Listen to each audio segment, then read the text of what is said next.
Let the Amrita pour. Let the Om Jnananda Paramashivam. Om Jnananda Paramashivam. Om Jnananda Paramashivam. Om Jnananda Paramashivam. Om Jnananda Paramashivam. Om Jnananda Paramashivam. Om Jnananda Paramashivam. Om Jnananda Paramashivam. Such a beautiful space of oneness with Paramashiva. Let's go to the last part of sharing. Each one of us experiencing this higher science, higher reality. Today, so many of you manifesting the power of changing the taste. This is just a glimpse to show you that you are the possibility. It might be as small as some water has become sweet, but something in you has shifted. That very you will experience the higher reality. That beautiful oneness with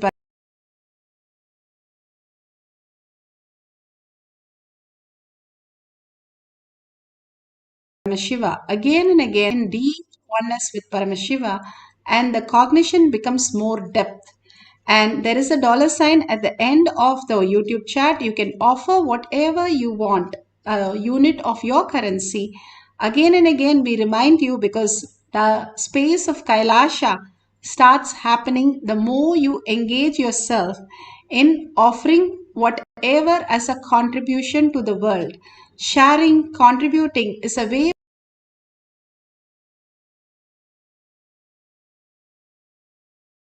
we can expand, get grounded to these realities, which is always a level. You start establishing and telling people, hey, this is what it is, and this is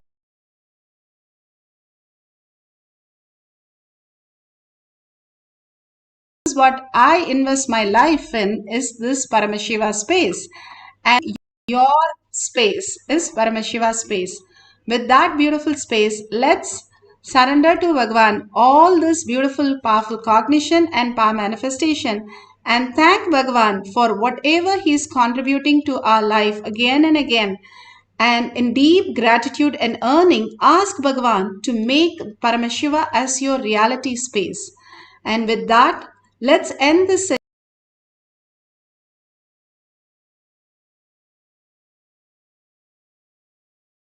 session with the Purna Mantra, and thank each one of you for that. And let's end with the Purna Mantra. Om Purnamada Purnamidam Purna Purnamudashyate Purnasya Purnamataya Purnamevavashishyate. Om Shanti Shanti Shanti.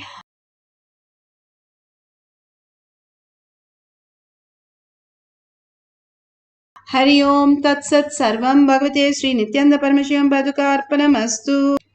Thank you so much, and see you after the next satsang, next darshan, and Kailash Kotiyar Manifesting Power Group. Thank you, Nityananda.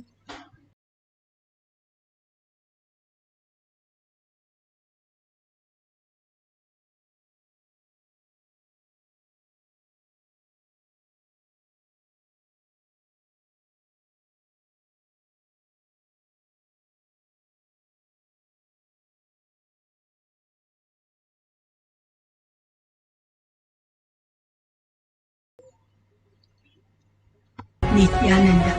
That time, because both of us believe help Swamiji means help whole world.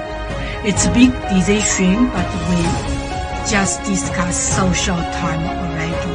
Yeah, decide. I really appreciate my husband love me so much and believe me, trust Swami so much. Soon here will be big temple, Gurukul, Goshena, and library. Introduce this my story to you, Jasmine. Don't give up any chance to be founding father of Kailasa. It's the best thing you can do in your life.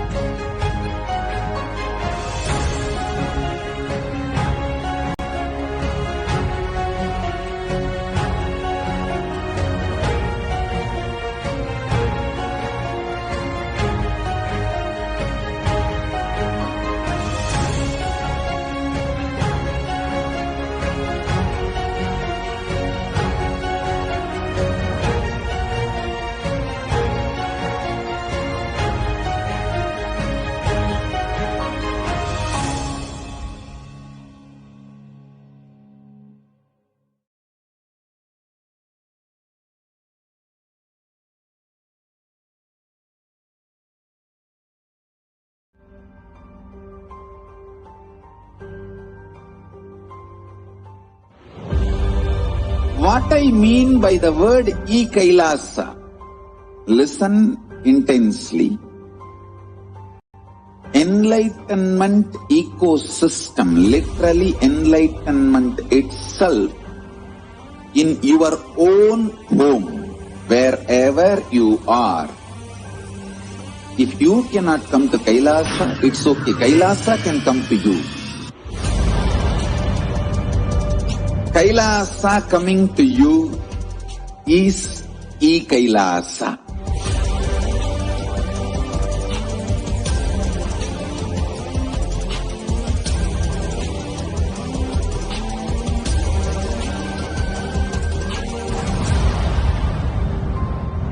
I'm as old as sun, as new as sunrise.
Various incarnations happened, gave a breakthrough to consciousness and gave opening to the next level.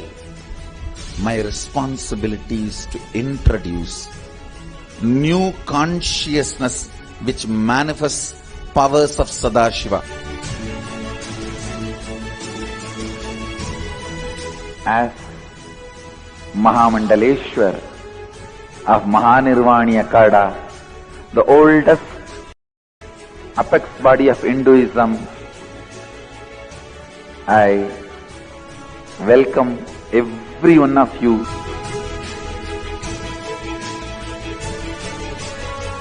I have experienced Sadashiva in his completion, and he has empowered me to transmit that experience to all of you. It's my commitment to all of you. I'll make you experience and manifest Sadashivatva, powers and state and space of Sadashiva. When you manifest powers, naturally the state of Sadashiva and space of Sadashiva starts manifesting in you. More power manifestation, more integrity, more unclutching, more nirvikalpa samadhi, more joy, more restful awareness, more responsibilism, more enrich, more bliss.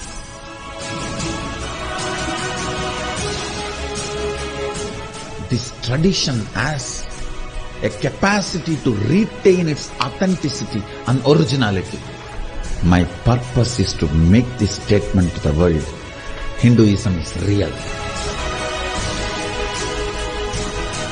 Ideas move from mind to mind. Energy moves from space to space. Cognitions move from body to body. That is why even Sadashiva needs a body. He assumed the body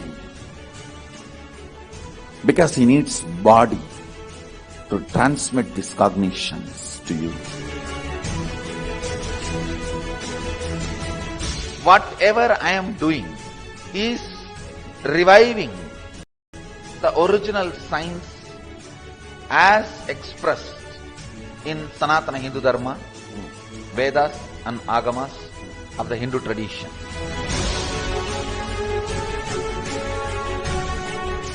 Given by Sadashiva, received by Devi, adopted by Vishnu to run this universe is Agama.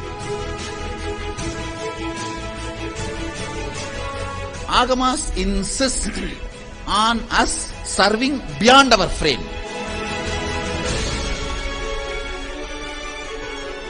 Whatever experience, anubhuti I had by my Guru's grace, Atma Pramana, I do acid wash with Shastra Pramana, Apta Pramana, the ancient masters' experiences. Whatever finally stand, I share it with the world as Sakshi Pramana. I welcome everyone for the grand feast of Sanatana Hindu Dharma. Let us go on contributing.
Kailasa, the good God country.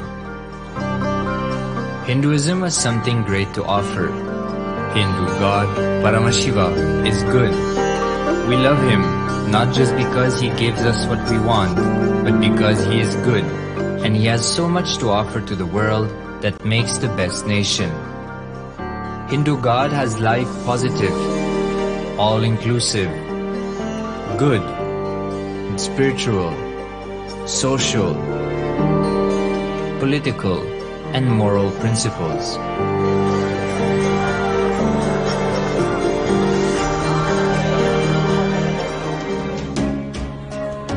Hindu principles are guaranteed solutions for all the major problems of humanity: resettlement, violence and lawfare, impoverishment, inequality, environmental footprint, pandemic and biowar, disputes, feminist movement, women's rights, child rights, minority rights, linguistic rights, human rights. Because Hinduism has the best to offer to the world, Kailasa, standing tall since 1994 for the grand narrative of Hinduism, is the good God's country. Founder of Kailasa, Paramashiva, and his 1008th incarnation, the Supreme Pontiff of Hinduism, Jagadguru Mahasannidhanam, His Divine Holiness, Bhagwan Nityananda Paramashivam, is the reviver of Kailasa, the enlightened civilization, the greatest Hindu nation.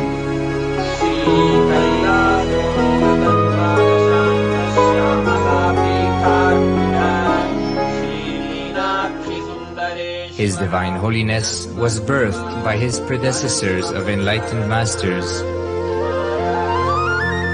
great rishis, munis, siddhas, who predicted and recognized His Divine Holiness, Bhagwan Nityananda Paramashivam, as an incarnation of Paramashiva, as per the science of incarnation described in Hinduism. From his first Chaturmasya at the age of 3 in the year 1980 until the age of 16 in the year 1994, the Supreme Pontiff was trained for the revival of Kailasa.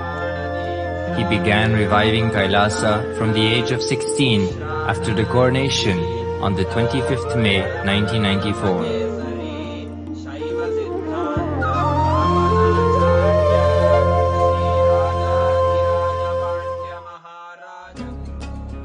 Kailasa that we see today is 26 years of sincere hard work of the reviver and Hindu diaspora all over the world.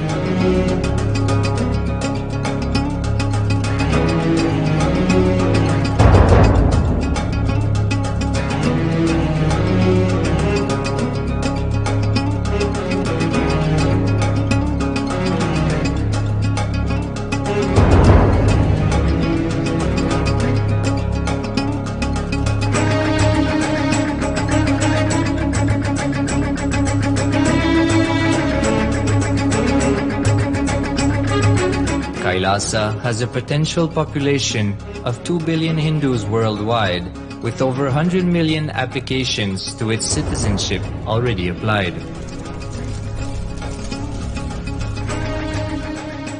Hinduism has stood over 10,000 years as an enlightened civilization, has been a global beacon of spiritual and timeless wisdom, technology, and culture.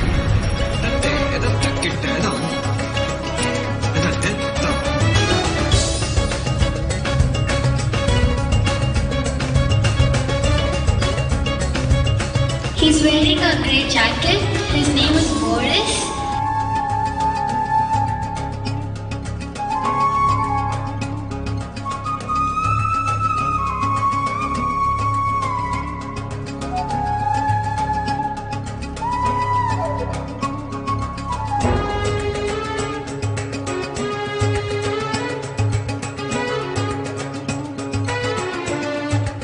The world's ancient civilization produced more than 40% of the world's GDP.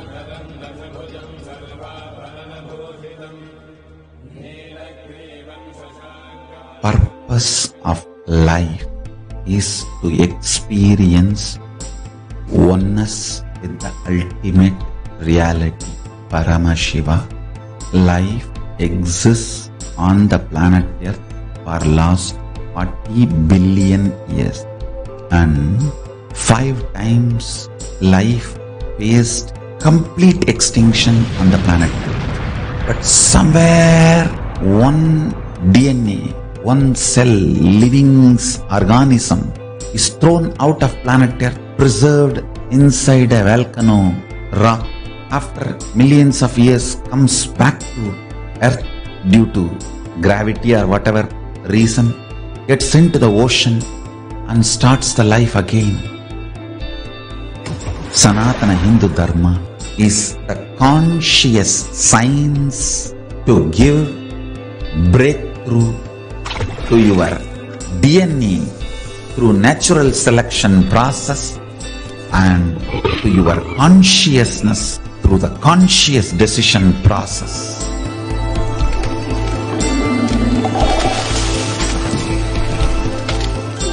Sanatana Hindu Dharma is a sacred spiritual science. It is not bunch of do's and don'ts. No. Please understand, it is the revelations of sacred truths, cosmic truths, powerful cognition. It is still alive, that science is available, time-tested, foolproof. This science of living enlightenment is the complete solution for all the problems individual or society or modern day humanity is facing. Then you will understand all the problems of the modern day humanity. Sanatana Hindu Dharma is solution. Whether the terrorism or climate change, natural calamities or man-made calamities, for all the problems humanity is facing, the only solution is science of living enlightenment, revealed by Paramashiva from the Vedagamas in the modern day through this body. I am a Hindu revivalist, not by any revolution, but by evolution and setting model communities. Understand? Kailasa is reviving the ancient Hindu enlightened civilization. Paramashiva manifested this Kailasa Mandala, the enlightenment ecosystem and the lifestyle.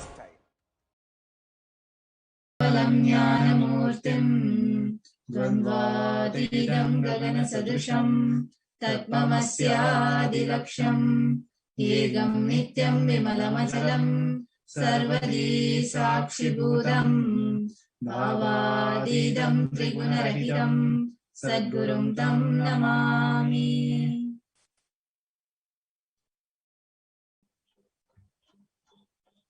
We welcome all the viewers watching us live on Kailasa TV, Nityananda TV, YouTube, and from various social media platforms with all our love and respect. So we welcome all of you for this glimpses of Parashakti Akashic reading session. As we all know, since beginning of April 2021, all of us are witnessing the profound Parashakti Akashic reading by Devi Parashakti herself through the Nijavatar, through the supreme body of Hinduism, Jagat Guru Maha Sannidhana Bhagavan Sri Nityananda Parameshwaram, and radiating, expressing a lot of love, blessings, boons to thousands of people all around the world. So now in this session today, we'll be first, we have an introduction about the Bhava Samadhi Darshan and also what is Akashic reading. And we will be moving on into the various glimpses where Devi Parashakti herself has shared to the whole humanity, has given a lot of message to the whole humanity. So we'll be playing those videos, and also we'll be sharing the English translation. And also we'll be sharing the insights from the revelation of Parashakti. So now we'll be sharing the introduction, a small brief on what is Bhava Samadhi. Bhava Samadhi awakens your Kundalini Shakti and your whole brain becomes alive. This influx of consciousness energy visibly slows down the aging process and improves immunity to disease. With increasing levels of coherence, the whole brain comes alive, turning into a superconductor of conscious energies that heal, empower, and transform our lives. The benefits of Bhava Samadhi Darshan is having darshan or even a glimpse brings lasting transformation in us, cleansing lifetimes of karmas and raising you to the next level of superconscious breakthrough. Like he the recent pattern.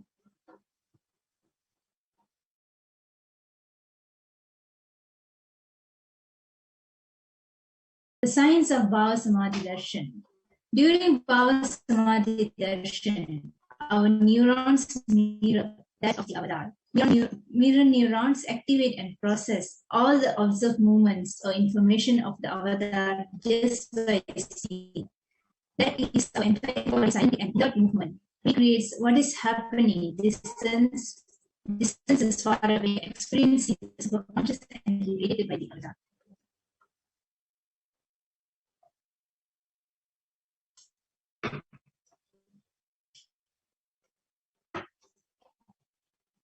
So now the thing about Akashic readings. So Akashic readings are the readings from the archives. Akashic reading is not prediction; it is a reading from the cosmic archive. There is no such thing as past or future. Beyond space, creation, destruction happens simultaneously in the dimension of time. Starts past, present, and future. But in Akashic records, there is no past, there is no present, and no future. That is why what you call as happening.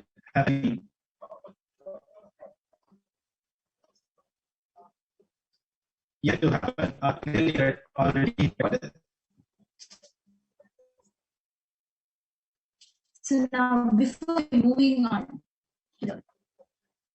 to sharing the insight of revelation of Parashakti Akashic reading, would like to share with all the viewers watching this live right now that every day the Parashakti Akashic reading happens live at 6 a.m. Indian Standard Time and 8 p.m. Indian Standard Time.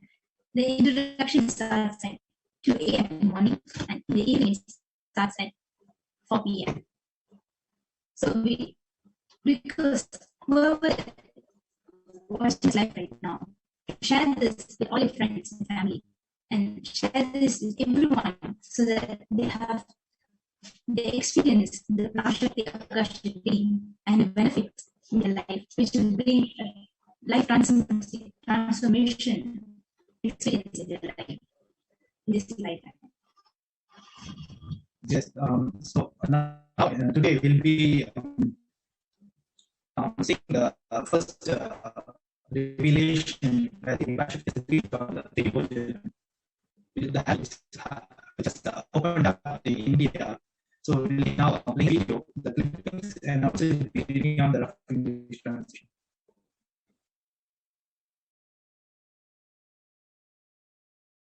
சொல்லும் நபர்கள் போடும் சண்டை சச்சரவெல்லாம் எரியும் பெருநெருப்பில் இருக்கும் இரண்டு எலிகள் போடும் சண்டை போன்றது.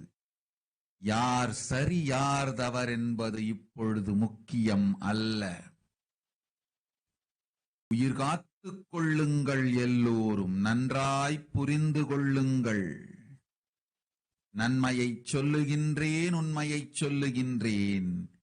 இந்திய நாட்டில் இருக்கும் மக்கள் எல்லோரும் கேளுங்கள். கருட புராணத்தில் வியாசன் சொன்ன கிருமி போஜனம் என்னும் நரகம் திறந்து நேரடியாய் இந்தியா மீது இடிபோல் விழுகின்றது. ஆதி கைலாசத்திற்கு ஓடிச் சென்று வருமுன் காத்துக்கொள்வது மட்டுமே ஒரே வழி. கொரோனா பெருந்தொற்று கொள்ளை நோய் கிருமி போஜனம் எனும் நரகத்தை பூமிக்கு கொண்டு வந்து விட்டது. அகோர தாண்டவத்தின் ஆட்டம் யாராலும் அடக்க முடியாத அளவிற்கு ஆரம்பித்து விட்டது.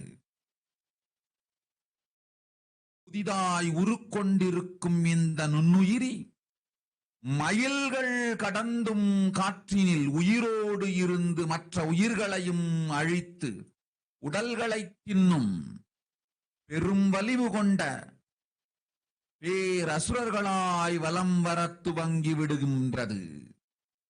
நன்றாய் புரிந்து கொள்ளுங்கள். வருமுன் காத்துக் கொள்ளுங்கள், அது ஒன்றே வழி. அதற்காகவே ஆதி கைலாசத்தை திறந்து வைத்திருக்கின்றேன். உயிர் காத்துக் கொள்ள வேண்டி விரும்பும் எல்லோரும் ஓடுங்கள் ஆதி கைலாசத்திற்கு. இந்தியாவில்தான் இந்த நரகம் திறந்து உலகெங்கும் பரவப் போகின்றது. கிருமி போஜன நரகம் பூமிக்கு வந்துவிட்டது. மனிதர்கள் செய்த மகா கொடுமைகளினால். அன்னை முன்னின்று என் அடியவரை காப்பேன் சொல்வதை கேட்டு உயிர் காத்துக் கொள்ள விரும்புவோர் வருமுன் காப்பது ஒன்றே வழி என்று தெரிந்து செல்லுங்கள் ஆதி கையிலைக்கு. ஓம் ஓம்.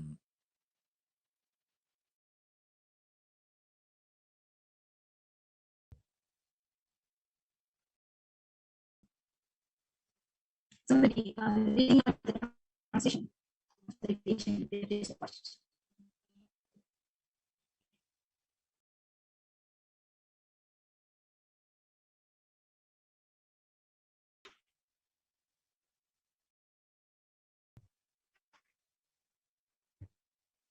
So projecting the English translation and we reading out the other.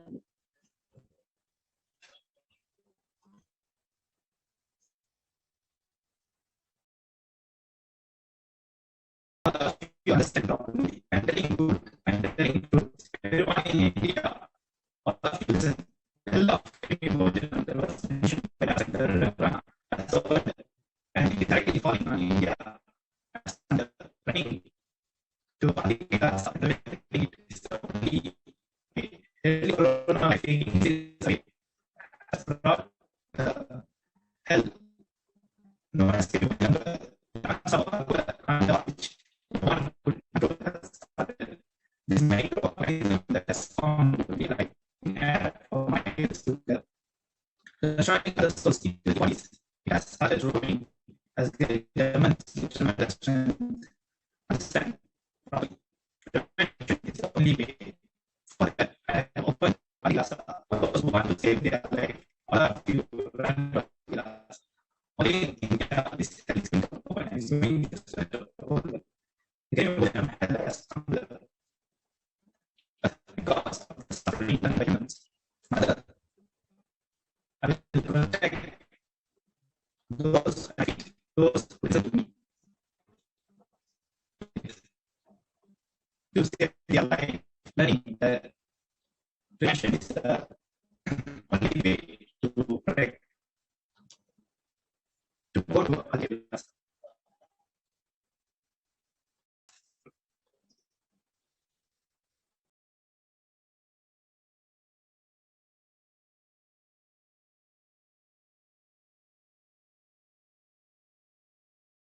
So, a few years are of the revelation which proves the realization of the Parashakti Akashic and just the revelation of the systems of particles of which. So the next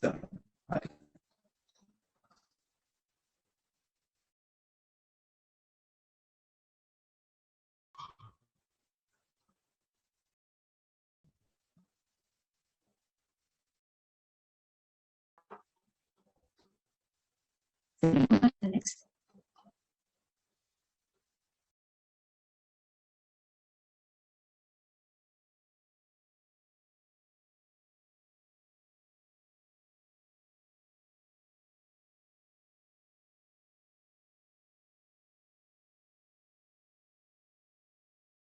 We are just presenting some of the articles which is out right after the revelation of the Parashakti with all of you, which clearly shows whatever that Devi is revealed, started manifesting.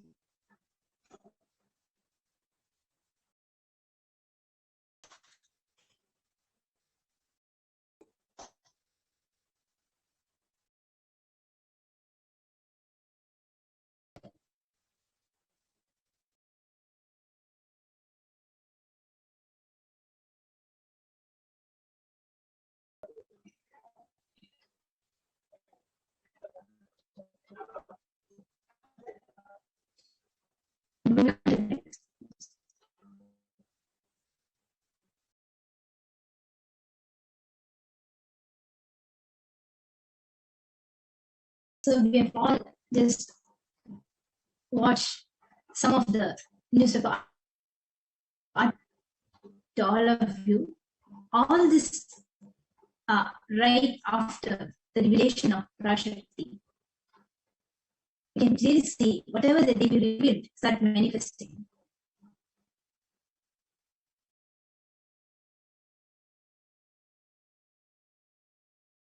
So now we'll be seeing the second revelation, which Devi Parashakti has given in the secrets of birth. So Devi Parashakti has given the secrets of birth, and now we'll be watching the video where it gets revealed.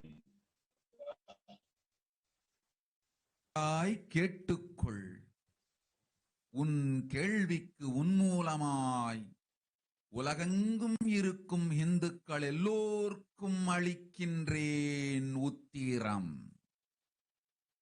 கேட்டு வாழ்ந்தால் உங்கள் வாழ்க்கை பத்திரம். நன்றாய் கேளுங்கள்.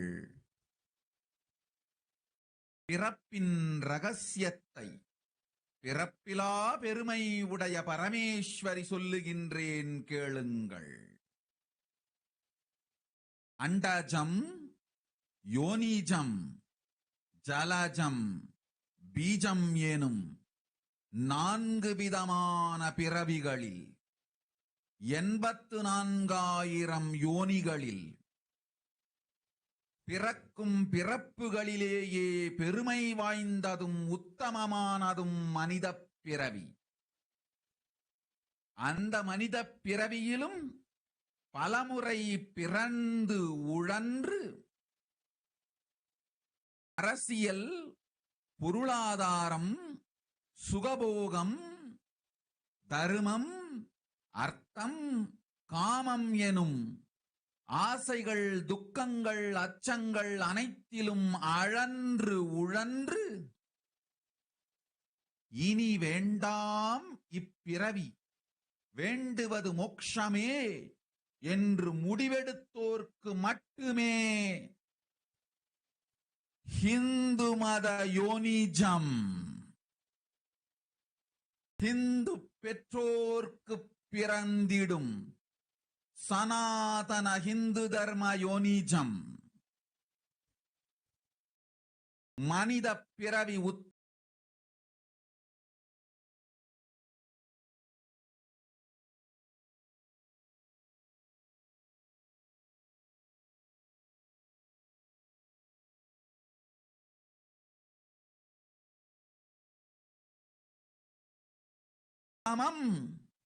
சனாதன ஹிந்து தர்ம மனித பிறவி எடுத்த எல்லோருக்கும் பவிக்கும் உரிமையும் உண்டு. இந்த கடமையை செய்வோம் என்று சத்தியம் செய்ததனால்தான் அந்த உரிமை அளிக்கப்பட்டது.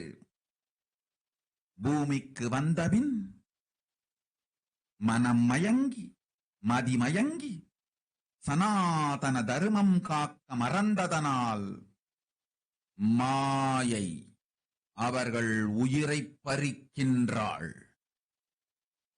நன்றாய் புரிந்து கொள்ளுங்கள். உயிரை கொடுத்தாலும் தர்மத்தை காப்போம் என்று உறுதி எடுத்தவர்க்கே சனாதன ஹிந்து தர்ம யோனிஜம் அளிக்கின்றேன் யான். உடல் பெற்ற பிறகு ஊழிப் பெருவலியால் ஆசை அச்சங்களை உதறவிடாது, உதறியும் விடாது சனாதன ஹிந்து தர்மம் காக்க மறந்தோரை உயிர் வாழ தகுதியில்லாதவர் பட்டியலில் உடனடியாய் மாயை சேர்க்கின்றாள். அதனால் ராட்சசர்களும் அசுரர்களும் தானாகவே இவர்கள் உயிரை எடுக்கின்றார். நன்றாய் புரிந்து கொள்ளுங்கள். உயிரை கொடுத்தாலும் தர்மம் காப்போம் என்று நிற்பவர்க்கு நிலைத்திடும் வீரஸ்வர்க்கமும் கைலாச பதவியும் எக்காரணம் கொண்டும் தர்மம் காக்க மறந்த உத்தமோத்தம ஜனனமான சனாதன ஹிந்து ஜனனம் பெற்ற மக்களுக்கு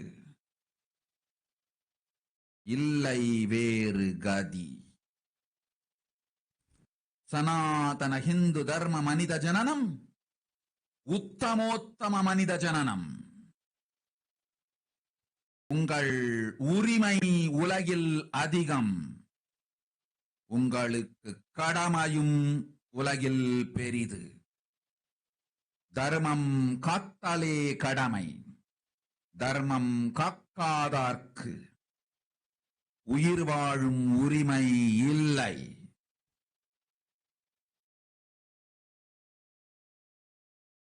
நன்றாய் புரிந்து கொள்ளுங்கள்.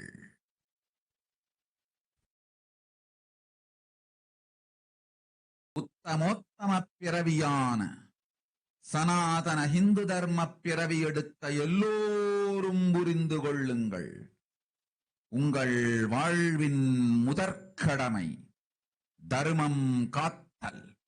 தர்மம் காக்க தர்மம் உங்களை காக்கும். சனாதன ஹிந்து தர்மம் காக்க மறந்திட்டால் வாழும் உரிமையை நீங்கள் இழந்து விடுகின்றீர்கள். அதற்கு மேல் வாழ்ந்தென்ன அழிந்தென்ன? பூமிக்கு பாரம் குறையட்டும் என்று அசுரர்களும் ராட்சசர்களும் உங்களை உண்டு தீர்க்கின்றார்கள். அதையும் மாயை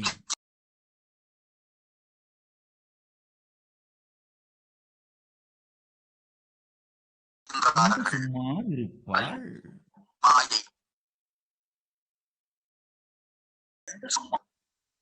பிறவியின் ரகசியத்தை உலகிற்கெல்லாம் உயிரை பத்திரமாய் பார்த்துக் கொள்ளுங்கள். அன்னை சொல்லும் அருள் சத்தியம் மீது. ஓம் ஓம் ஓம்.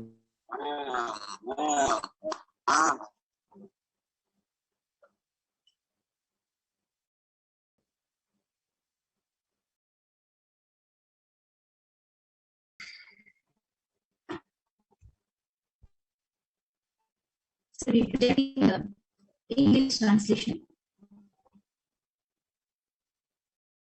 of the revision that we just watched.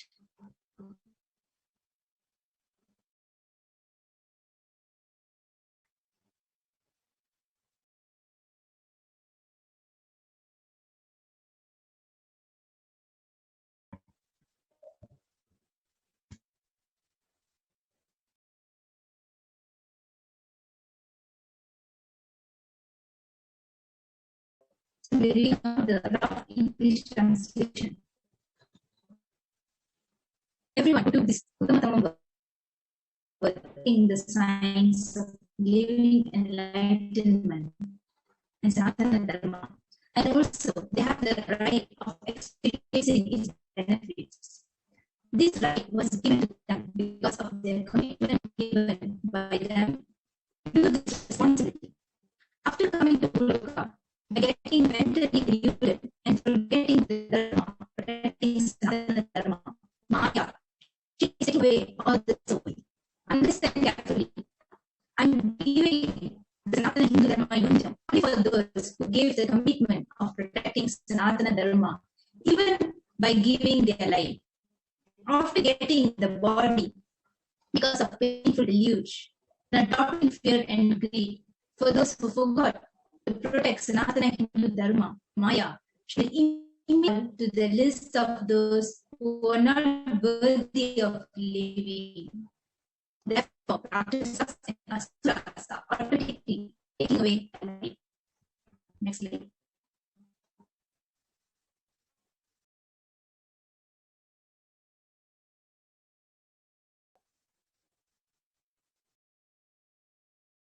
Understand properly.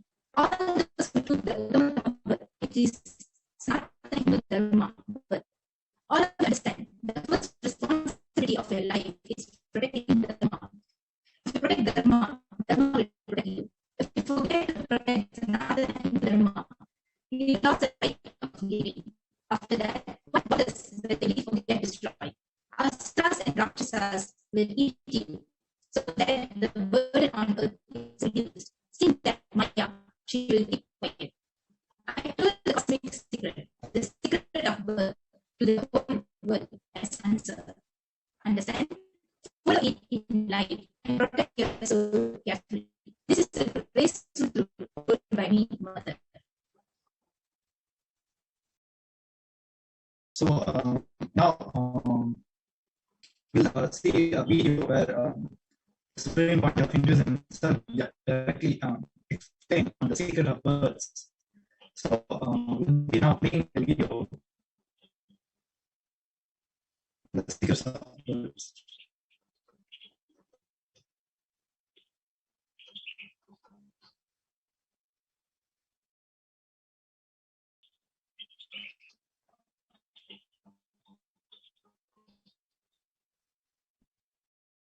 While waiting for the video to be played, I'd like to remind all the viewers watching us to all the viewers watching us to join the live Akashic reading, the live Parashakti Akashic reading, which will be happening every day live in the morning and evening at 6 a.m. Indian Standard Time and 8 p.m. Indian Standard Time. So now we'll be moving on to the video.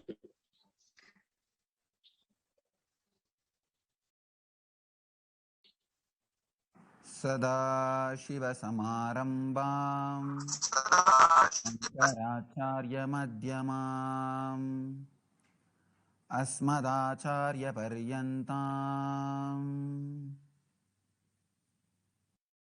वन्दे गुरुपरम्पराम्.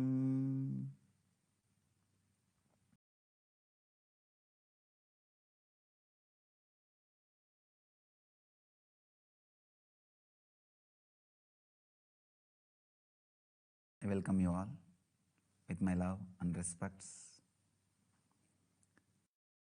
Today I'll try to respond to the questions related to birth. Why do we forget the purpose of life when we are born? Beautiful question. Please understand, when you go through the process of birth, your body slowly comes out of mother's womb. With a heavy pressure, it comes out. That is the moment when the life, individual soul, reflects on the body. So it's a very strong process. One, you are coming out of the place where you are very comfortable, cozy, cool, happy, and completely protected and secure. You don't need to think about your food. You don't even need to think about breathing, because life was extension of mother's life. So there is no responsibility. You are completely protected, secured. From that secure place, you are moving into a space where you need to take the responsibility for yourself. First thing, now you need to start breathing. You need to start eating. You need to start digesting. Now you are responsible for your life. You need to enter into the different space where you become responsible for everything. So this is a very big change. First thing. Second thing, the individual life is settling into your nervous system. So it's a big chaos. In this big chaos, naturally, you forget the purpose for which you assumed this body. You assume this body. That is why I always tell people, when you are in the body, go to that silence where you can really relive the moment of birth. You need to become so silent, so settled into your being, where you can encounter the moment when your life and body overlapped on each other, when your life and your body met each other, when you started taking the responsibility of breathing, when first time you threw the mucus through your nose out, first time you started inhaling and exhaling, if you settle with yourself, you can go to that space. When you understand, experience that space even once, you will see very beautifully, very clearly the purpose of your life, which you have forgotten. Actually, the chaos which happened during your birth made you forget why we are born, why you took birth. The purpose of life is forgotten because of the chaos you go through at the time of birth. Now, if you rest, enter into the silence, go back to the same moment. Go back into that same deep moment. You will know the purpose of life. You will accept. You will understand. The next question. Do I have the same purpose of life in every birth? No. Before the birth, at your previous death, see, before you leave the body, your whole life is presented in front of you. You see the whole thing, all the major things which you thought as essence of your life. You see, when you live, you think many outer world things as essence of your life. Many things drives you. For somebody, money drives their life. For somebody, love drives their life. For somebody, eating drives their life. For somebody, sex drives their life. For somebody, power drives their life. Whatever may be driving your life, whatever is purpose of, whatever you think as purpose of your life, you run behind it. At the moment of death, you will evaluate whether your running was proper, whether your running was right or wrong. If your running was right, you will think, oh, that's right, then I'll run for the same purpose in next life also, in a deeper sense, in a much higher scale. If you feel for which you ran in this life did not give what you wanted, you will see, no, let me change the direction. Let me change the direction. So please understand, the purpose for which you ran in your life, at the time of death, if you feel you are fulfilled, then you may not be bothered to take one more birth. If you feel the purpose for which you are running gave you a lot, but you need to run in that same direction more, then you may take the life and have same thing as a purpose in a higher scale. But if you think, no, for what you ran did not give that fulfillment or did not make you feel happy, comfortable, then naturally you will feel, oh, then let me change the purpose of life. Before the death, your whole life will be in front of you, like a fast forward. Based on that, you make the decision on purpose of next life. For example, if somebody thinks during the moment of death, eating was the best thing they had in their life, that's the best enjoyment they enjoyed in their life. For example, eating all kinds of food was the best thing they had in their life. I have heard, and I have even seen some people, they travel country to country just for food, just to taste the food they travel. Anyhow, so if you feel eating as the best thing you had in your life, maybe you will think, oh, then let me take the birth, such a body, that kind of a situation. I'll spend all my life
whatever possible, they was able to steal everything from the Bharat and take it to the wherever they are.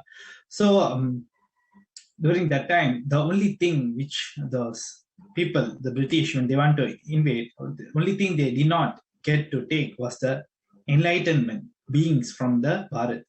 So so they had decided and sent the king, the Alexander.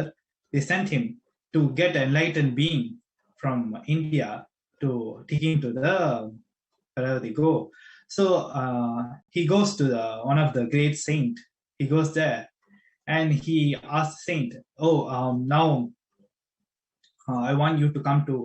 As he's a king, first he goes and asks, "I want you to come to my country." And the saint, he was very relaxed, very calm, and he was in full ecstasy in the oneness with the divine. He was just sitting just under the tree without any dress, and he was just sitting, and he was sitting in ecstasy.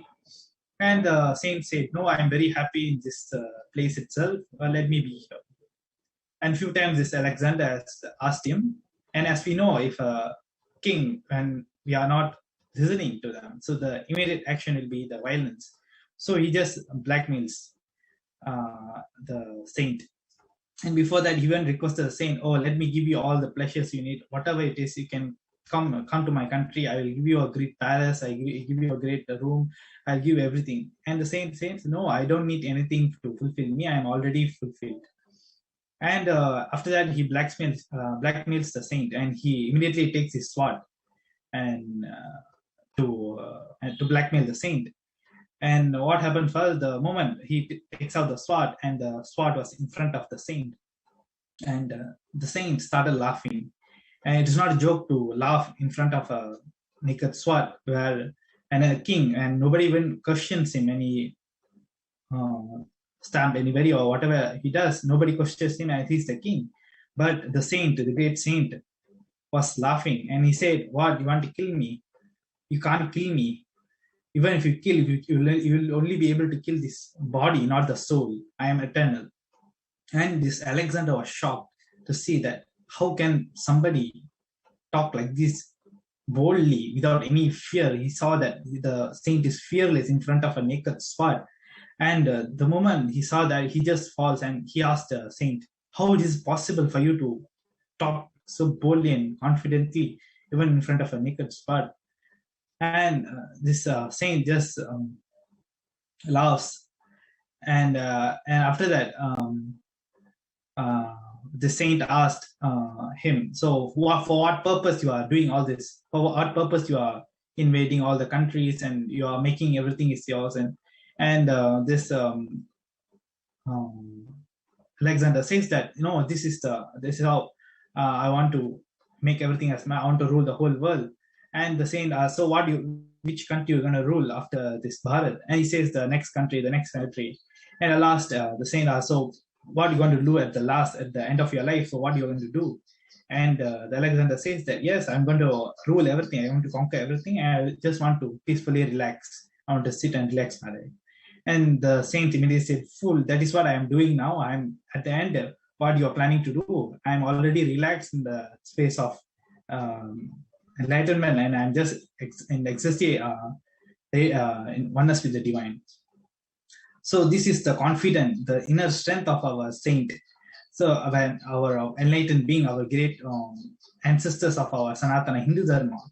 So that is why when only in Sanatana Hindu Dharma, we are taught from the time we are born, we are taught that everything we look inside. Even Swami Vivekananda says that in Bharat, if you want wealth, we go sit under the tree to manifest the wealth. So it's only in Sanatana Hindu Dharma that we have that inner science where we are able to look in, and that is where only through that we can achieve the Jivan Mukti. So this is what I want to share, and we'll be now also moving on to the next revelation of Parashakti Akashic reading on Jivan Mukti. So we'll be playing the video.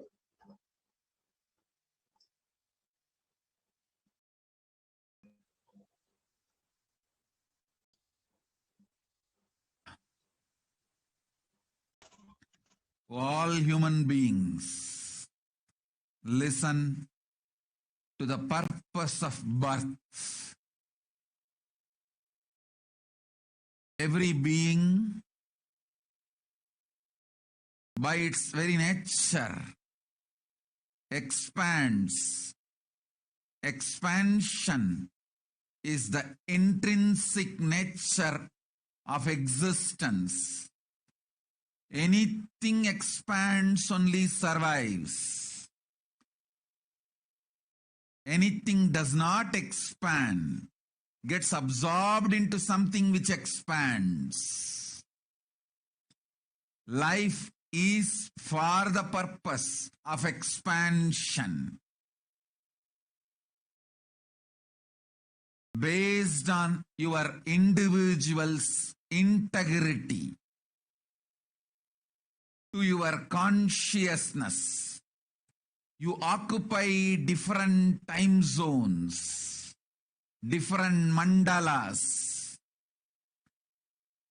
The more you are integrated to your consciousness, the more you manifest bliss, powers, energy, Shakti. The higher the vertical time zone you start residing in. This planet Earth is the place for all the beings to land and achieve the ultimate enlightenment. You are all here to manifest the highest consciousness, enlightenment. Sutta Jivan Mukta Sugabodha Jnanam Gandidave.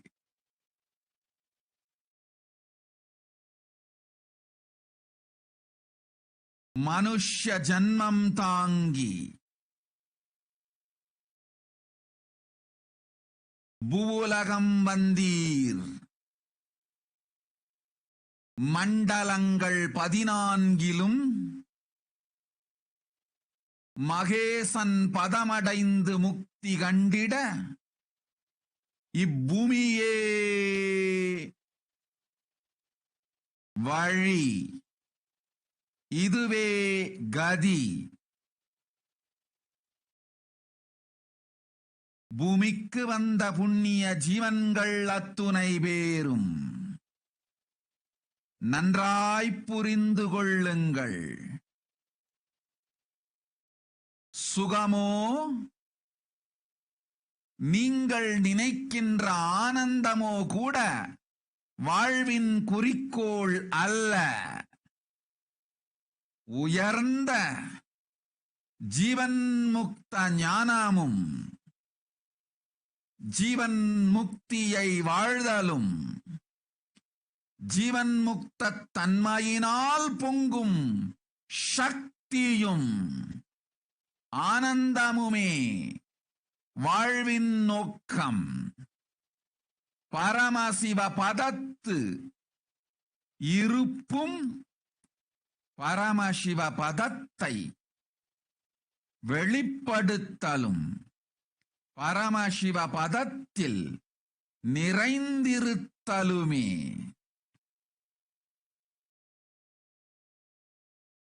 வாழ்வின் நோக்கம். ஓம் ஓம் ஓம்.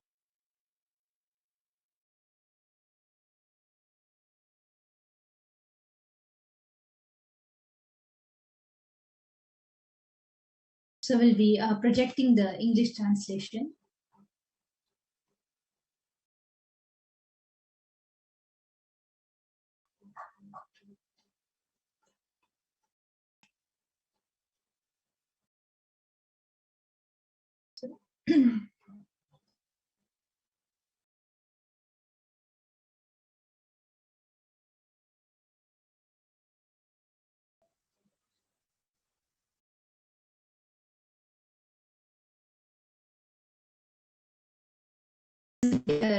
Rough translation of the video that we just watched. O all human beings, listen to the cause of birth. Every being, by its very nature, expansion is the intrinsic nature of existence. Anything expands only survives. Anything does not expand get absorbed into something which expands. Life is for the purpose of expansion. Based on your individual's integrity to your consciousness, you occupy different time zones, different mandalas. The more you are integrated to your consciousness, the more you manifest this powers, energy, Shakti, the higher the vertical time zone you start residing in. This planet Earth is a place for all the beings to land and achieve the ultimate enlightenment. You are all here to manifest the highest consciousness, enlightenment.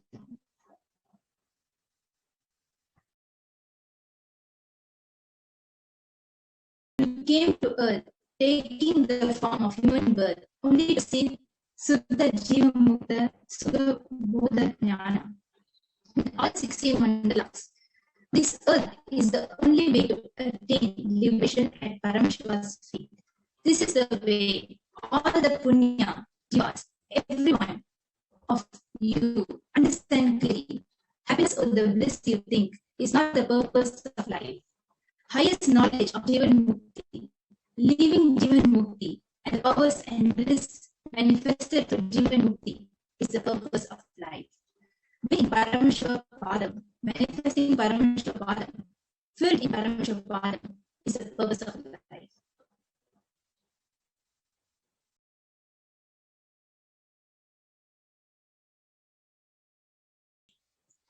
So now we'll be playing Be Aware the Supreme Body of Hinduism itself is explained on the Jivan Mukti. And what is Jivan Mukti? So now we'll be directly hearing from the Supreme Body of Hinduism himself that what is Jivan Mukti.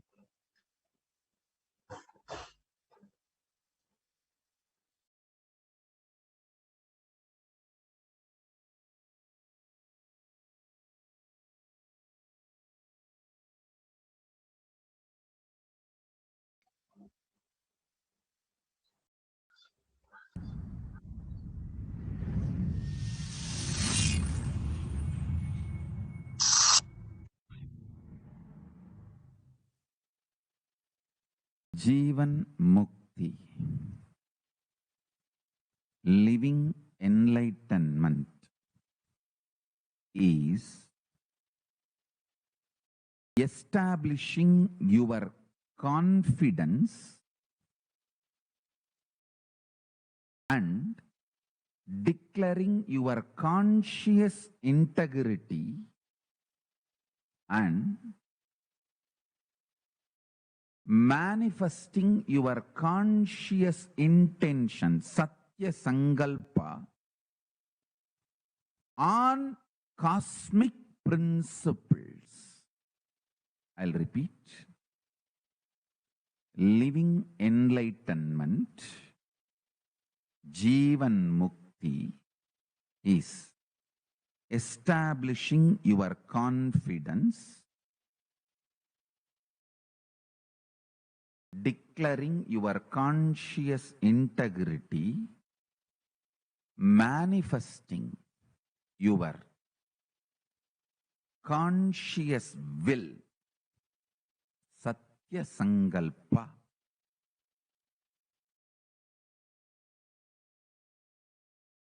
on the cosmic principles. I wanted to bring this one truth to all your attention. In Hindu tradition, knowledge is sacred. We never try to suppress, oppress, dampen the authority of the knowledge using the concept of sacred. The concept of sacred is used only to strengthen your intensity of seeking, your intention to gain more and more knowledge. Atato Brahma Jignasat. Let us inquire into the ultimate reality existence. Knowledge is sacred. Vidya is divya. We never used the principle called sacred to suppress, oppress exploration of knowledge. That is the beauty of the Vedic tradition. That is why we are so open for upgrading, amending, evolving ourselves. It's a living civilization. It was, it is, it will be. Sa vidya ya vimuktaye. That is why Vidya is given the form of woman in Hindu tradition, because the woman of the house, her decisions, her will persistence makes the whole family flow in the direction of enlightenment.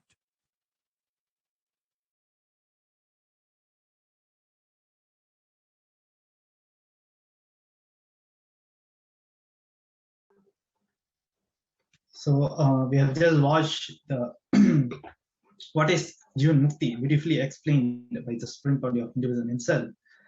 So we'll be concluding today's session, and we'll be sharing more on the glimpses of Devi Parashakti reading, and also the manifestation of Devi Parashakti reading on the further sessions. Yes, before we end, we would like to remind all the viewers watching us live to join the live Parashakti Akashic reading, which will be happening daily in the morning at 6 a.m. Indian Standard Time, and in the evening at 8 p.m. Indian Standard Time. So now we'll be moving on. We'll be having the next segment of glimpses of Parashakti Akashic reading. So with this, we would like to end our session for today. With Purna Mantra. Om Purnamadav Purnamidam Purnat Purnamudakshare Purnasya Purnamadhaya Purnamevavashishyate. Om Shanti Shanti Shanti Hari Om Dasat Sarvam Bhagavan Shri Nityananda Parameshwaradattanastu. Om Nityanandam.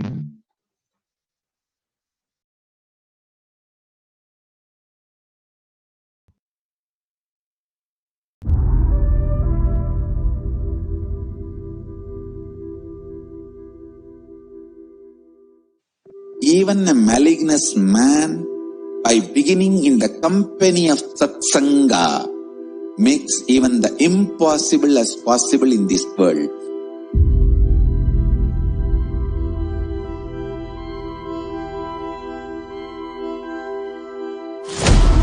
Kailasa is the message from Paramashiva to have superconscious breakthrough.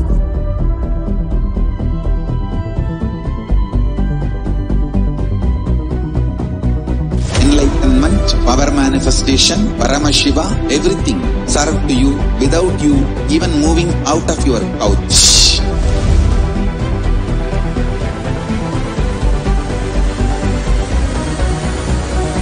We have perfected the science of helping every individual from every cultural, religious, nationality background.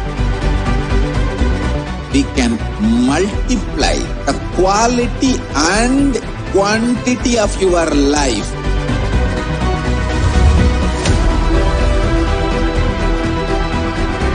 The most ancient, best way of life and best kept sacred secrets all these years handed over only from guru to disciple, guru to disciple, guru to disciple.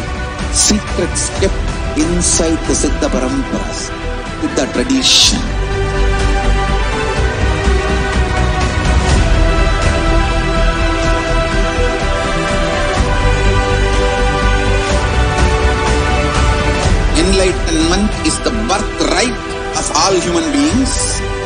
Kailasa is responsible to provide that to all human beings. Whole world should become e-Kailasians.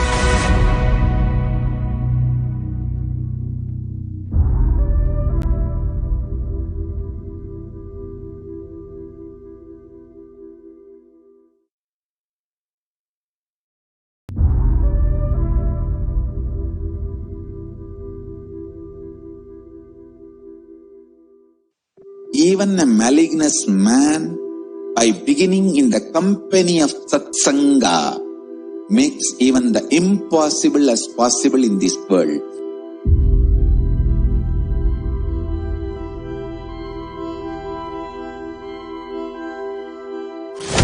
E-Kailasa is the message from Paramashiva to have superconscious breakthrough.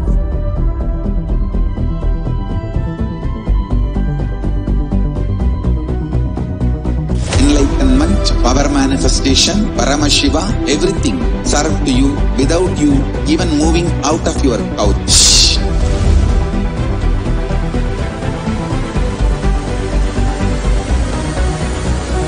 We have perfected the science of helping every individual from every cultural, religious, nationality background. We can multiply the quality and quantity of your life.